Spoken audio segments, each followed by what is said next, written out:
Ned, what did you see from Giordano, and were you surprised at all to see his velocity that consistently low? Yeah, he just wasn't sharp. He just wasn't sharp today. Fastball velocity was down. Made a couple mistakes. Made a mistake in the first inning with Wright on a fastball up, a backup slider to Granderson. It's just one of those days where he just wasn't sharp. I don't know if it was cool. It was cold out there. I don't know if that affected him or what. He just wasn't sharp. But besides the cold, there wasn't any no cause to the velocity down? No. All right. Sam, in the back next row. So just to be nothing mechanical then with Giordano. Okay. Mechanical? Yeah, with the velocity. I don't think so. He just wasn't sharp. I didn't have any problem with his mechanics. Okay. I thought at times he threw good curveballs. I thought, he was online, wasn't flying open with his fastball. It just wasn't sharp. Did you think there were a couple times maybe he got a little bit flustered? I'm talking mostly about not covering first on that. That's at the point of that game, you could tell he was starting to get a little flustered, started losing his focus and concentration at that point, and that's why we made the move. We wanted to try to hold it right there, and Duffy came in and did a great job at that point. Ron, the left side, Ned. From your vantage point, what adjustments did Syndergaard start making at the end of the second and in the middle innings? Who are you talking about? Syndergaard, what adjustments? He just settled in. I don't think he made adjustments. We swung the bat really good against him in the first 2 innings, and then, if you're going to get a really good pitcher, you better get him early. And we did. We put some runs on the board against him early, but he settled in. He settled down and started throwing his secondary stuff for strikes and spotting his fastball better. Okay, Jerry.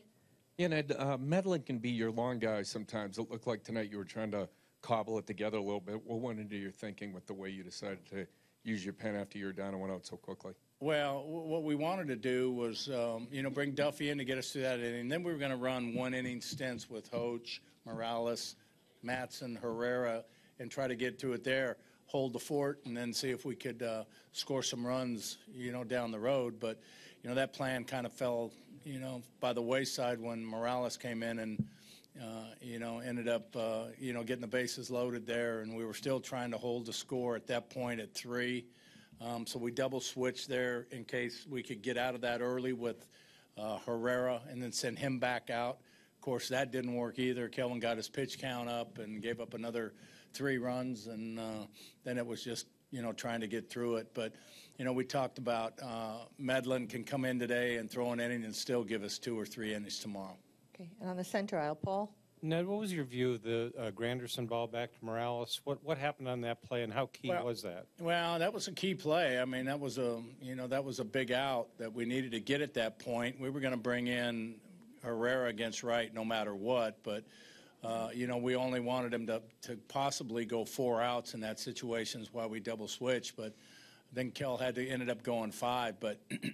It was a ground ball right back to him, and his instincts were right. He was going to turn around and fire to second, and again, I haven't talked to Salvi, but, Franklin said he heard Salvi yell home, so he was going to second, stop, turn, and then it was a mess from that point. Right down in front here, Barry.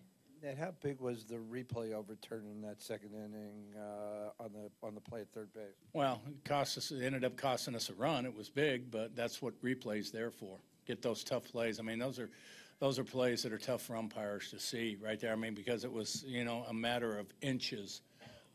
So that's the beauty of replay. It gets those plays right. Just going to be able to take one more. Allison? Ned, you were up 2-1 in the ALCS and then had a big run differential and a loss in the third game. Do you feel the same, kind of moving on in the series as you did in the ALCS, just having the lead? Yeah, I do. I feel, we've all got a lot of confidence in our group. We've got Chris Young going tomorrow, and we feel good about that. He's, again, the ultimate competitor. Nothing's going to mess with him. The weather, nothing's going to mess with him. He's going to go out and, execute pitches and keep us in the ball game until we get to our pen. Our pen's in great shape. So, Matt's is going to be tough tomorrow. Got a really, really good curveball and really good fastball. But, we're swinging the bats, we're swinging the bats good, so we're all really confident.